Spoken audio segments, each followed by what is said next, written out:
Shalom keluarga damai, kembali dalam Sapaan Damai Sejahtera 16 September 2022. Mari Bapak Ibu Saudara, sebelum kita bersama-sama merenungkan firman Tuhan, kita bersatu di dalam doa. Tuhan Yesus, terima kasih karena Tuhan sudah menolong kami, memberikan hari yang baru untuk kami jalani bersama-sama dengan kekuatan dan anugerah Tuhan. Oleh sebab itu ya Tuhan, kami saat ini mau bersama-sama kembali duduk merenungkan firman Tuhan, dan kami rindu firman Tuhan inilah yang menjadi kekuatan untuk setiap kami di dalam menjalani kehidupan kami. Terima kasih Tuhan Yesus, di dalam nama Tuhan Yesus kami berdoa dan mengucap syukur. Amin. Bapak Ibu Saudara yang kasihi Tuhan, pembacaan firman Tuhan kita pada hari ini terambil dalam Roma pasalnya yang ke-8 ayat yang ke-31 hingga ayatnya yang ke-39. Demikian bunyi firman Tuhan. Keyakinan iman. Sebab itu, apakah yang akan kita katakan tentang semuanya itu? Jika Allah di pihak kita, siapakah yang akan melawan kita? Ia yang tidak menyayangkan anaknya sendiri, tetapi yang menyerahkannya bagi kita semua. Bagaimanakah mungkin ia tidak mengaruniakan segala sesuatu kepada kita bersama-sama dengan Dia? Siapakah yang akan menggugat orang-orang pilihan Allah? Allah yang membenarkan mereka. Siapakah yang akan menghukum mereka? Kristus Yesus yang telah mati, bahkan lebih lagi yang telah bangkit, yang juga duduk di sebelah kanan Allah, yang malah menjadi pembela bagi kita. Siapakah yang akan memisahkan kita dari kasih Kristus? Penindasan atau kesesakan, atau penganiayaan, atau kelaparan, atau ketelanjangan, atau bahaya, atau pedang. Seperti ada tertulis, oleh karena Engkau, kami ada dalam bahaya maut sepanjang hari. Kami telah dianggap sebagai domba-domba sembelihan. Tetapi dalam semuanya itu kita lebih daripada orang-orang yang menang oleh Dia yang telah mengasihi kita. Sebab aku yakin bahwa baik maut maupun hidup, baik malaikat-malaikat maupun pemerintah-pemerintah, baik yang ada sekarang maupun yang akan datang, atau kuasa-kuasa, baik yang di atas maupun yang di bawah, ataupun sesuatu makhluk lain, tidak akan dapat memisahkan kita dari kasih Allah yang ada dalam Kristus Yesus Tuhan kita. Sedemikian jauh pembacaan firman Tuhan kita pada hari ini. Keluarga damai, tema perenungan firman Tuhan kita hari ini adalah keyakinan umat pemenang. Bapak Ibu Saudara, dalam setiap pertandingan atau perlombaan pasti ada yang namanya menang atau kalah. Yang menang pasti akan bersukacita, berpesta, dan bergembira. Sementara bagi yang kalah timbul tangisan, penyesalan yang sangat dalam sambil berusaha untuk membalas kembali jika ada pertandingan atau perlombaan yang sama pada waktu yang berikutnya. Lalu bagaimana Bapak Ibu Saudara, orang yang percaya kepada Tuhan? Di manakah posisi kita? Apakah kita menang atau kita kalah? Bapak Ibu Saudara, Paulus tegas mengatakan dalam renungan kita hari ini bahwa kita adalah umat pemenang oleh karena kasih Allah. Ketika kita melawan kuasa dosa, Dia sendiri, Yesus Kristus sendiri, yang bersama-sama kita untuk memenangkan pertempuran melawan dosa. Kita menang melawan dosa karena kematian dan kebangkitan Yesus. Ketika ada orang yang menggugat keberadaan kita sebagai anak-anak Allah, Yesus Kristus tampil sebagai pembela yang agung bagi kita. Ketika kita berjuang melawan berbagai penderitaan, penyakit, pencobaan, dan penganiayaan, Yesus Kristus tampil sebagai orang yang mengasihi dan mendampingi kita dengan tulus sampai kita melewati masa-masa sulit tersebut. Bapak Ibu Saudara, Allah adalah penjamin hidup anak-anaknya, bahwa mereka tidak mungkin bisa menjadi pecundang di dunia ini.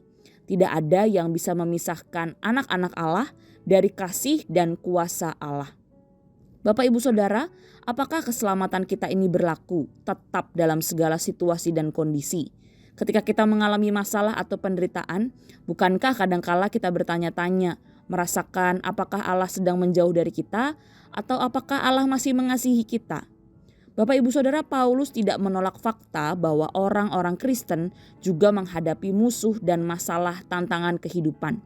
Namun orang percaya harus tahu bahwa pencobaan dan penderitaan bukan merupakan tanda bahwa Allah mengalihkan kasih-Nya daripada kita. Karena itu Paulus mengemukakan fakta yang lain yang jauh lebih penting, yaitu Allah berada di pihak orang percaya. maka tidak ada satu pihak pun yang dapat mengalahkan atau menggugat orang-orang pilihan Allah di hadapan Allah. Lalu jika Allah yang menjadi jaminan kita, mengapa kita harus takut? Allah berada di pihak kita. Siapakah yang dapat melawan kita jika Allah yang Maha Kuasa itu ada di pihak kita? Bapak Ibu Saudara, kita pun harus mengingat bahwa salib telah mendemonstrasikan anugerah Allah yang begitu besar bagi manusia. Jadi jika Allah telah bersedia mengaruniakan anaknya yang terkasih, tentu tidaklah mengherankan bila Ia tidak akan menahan segala sesuatu untuk kebaikan anak-anaknya.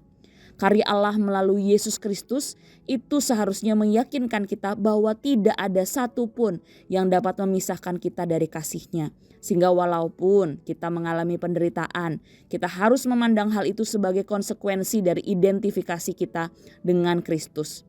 Iman kita pun memang harus mengalami ujian agar kita semakin hari semakin bertumbuh, semakin tekun di dalam iman kita kepada Tuhan. Maka jangan lagi kita dikuasai oleh ketakutan atau keraguan karena Tuhan. Yesus Kristus telah menjadi pengantara kita.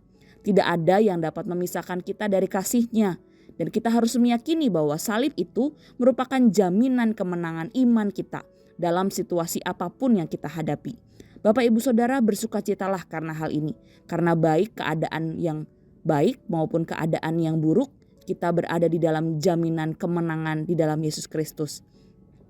Menjadi pemenang di dunia ini berbeda dengan menjadi pemenang di dalam Tuhan. Setiap juara di setiap pertandingan atau perlombaan di dunia ini ada batasannya. Mungkin besok akan muncul juara baru dan kita menjadi pihak yang kalah. Tetapi Bapak Ibu Saudara, di dalam Kristus, di dalam Tuhan, kita akan menjadi pemenang untuk selama-lamanya. Tidak ada seorang pun yang dapat merebut piala kehidupan yang kita peroleh dari Tuhan, baik manusia yang hidup dan mati, termasuk pemerintah dan penguasa di dunia. Bahkan malaikat pun tidak. Mengapa? Karena Tuhan Yesus selalu bersama-sama dengan kita. Oleh karena itu Bapak Ibu Saudara, mari kita menjaga dengan baik piala kehidupan yang diberikan oleh Tuhan kepada kita sampai selama-lamanya. Mari Bapak Ibu Saudara, kita merenungkan firman Tuhan ini dan kita bersama-sama bersatu di dalam doa. Tuhan Yesus, terima kasih karena kasih karunia Allah yang begitu besar di dalam Yesus Kristus, Putra Tunggal Allah yang mau datang ke dunia, menjadi manusia, mati di atas kayu salib untuk menyelamatkan kami dari setiap hukuman dosa kami. Itulah yang menjadi jaminan bahwa kami sudah menang di dalam Tuhan, bersama-sama dengan kemenangan Yesus Kristus yang sudah bangkit dan memberikan kami kekuatan menjadi anak-anak Allah. Tuhan, kami bersyukur kalau kami diberikan kesempatan untuk menjadi anak-anak Allah, dipanggil menjadi umat pemenang. Oleh sebab itu ya Tuhan, biarlah hati yang menyadari kemenangan yang datangnya daripada Kristus itulah yang memampukan kami untuk menjalani kehidupan kami. Bahwa kami bukan orang-orang yang tertindas, kami bukan orang-orang yang kalah, tetapi kami adalah orang-orang yang menang bersama dengan Kristus. Oleh sebab itu Tuhan, di dalam setiap pergumulan, tantangan kehidupan kami, penyakit yang kami hadapi, permasalahan yang kami hadapi, tolong kuatkan iman kami, supaya kami tetap hidup sebagai umat pemenang. Kami tidak putus asa, tetapi kami justru terus mengandalkan kekuatan dan salib Kristus itu untuk kami menjalani kehidupan.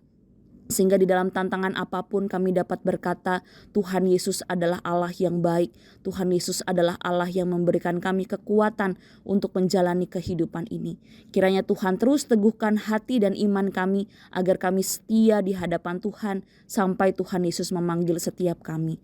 Terima kasih Tuhan Yesus. Di dalam nama Tuhan Yesus kami berdoa dan mengucap syukur. Amin. Selamat beraktivitas Bapak Ibu Saudara, Tuhan Yesus memberkati setiap kita. Amin.